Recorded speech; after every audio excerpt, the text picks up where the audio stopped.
Most of us think of a heat wave as a few uncomfortable days where we stay indoors and wait for a cool front. But the UN's Food and Agriculture Organization uses a stricter metric, a protracted period where both daytime and nighttime temperatures stay relentlessly high, offering the environment zero chance to recover. Every plant and animal on Earth operates within a thermal safety margin. This is the razor-thin temperature limit required for cellular regeneration and photosynthesis. Once global temperatures push past this evolutionary window, biological life begins to fail. The immediate socioeconomic toll is staggering. Extreme heat currently threatens the livelihoods of over 1 billion people. It deletes 500 billion labor hours every single year, hitting agricultural workers on the front lines of the climate crisis. We are dealing with an active risk multiplier.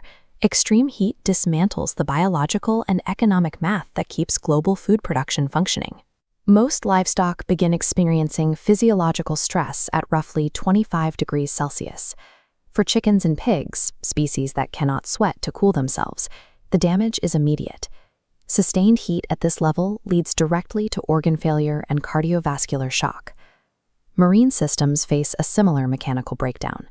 In 2024, 91% of the global ocean experienced at least one marine heat wave.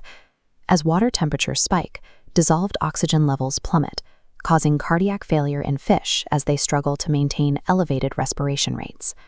For most major agricultural crops, the failure point arrives at 30 degrees Celsius. Sustained heat causes crop cell walls to physically break down and sterilizes pollen, while triggering the production of toxic oxidative compounds inside the plant. These biological failures represent the systematic collapse of the food web's foundational building blocks. The damage accelerates when heat interacts with wind and solar radiation. These forces rapidly siphon moisture from the topsoil. This creates a flash drought. The soil physically hardens into a rigid crust, leaving it vulnerable to erosion and unable to absorb future rainfall. We saw the scale of this during the 2023 and 2024 seasons in Brazil. Temperatures averaged 7 degrees higher for protracted periods, triggering a cascade that wiped out as much as 20% of the region's soybean yields. Flash droughts leave permanent, degrading the earth so thoroughly that recovery for the following season is physically blocked. This compounding effect creates complex biological crises. In the spring of 2025, a 10-degree thermal shock in Kyrgyzstan crippled fruit and wheat crops, while simultaneously triggering a locust outbreak and paralyzing the region's irrigation capacity. Feedback loops also define the macro scale.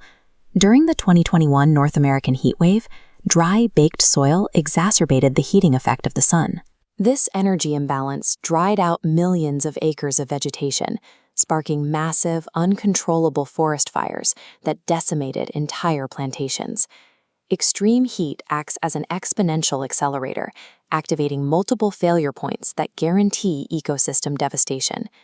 Agri-food systems now operate under a permanent baseline of extreme heat, a persistent reality that replaces the occasional weather event. Adaptation requires a complete pivot in agricultural management. Farmers need selective breeding for heat resilience, shifted planting windows, and early warning data systems to mitigate incoming thermal shocks.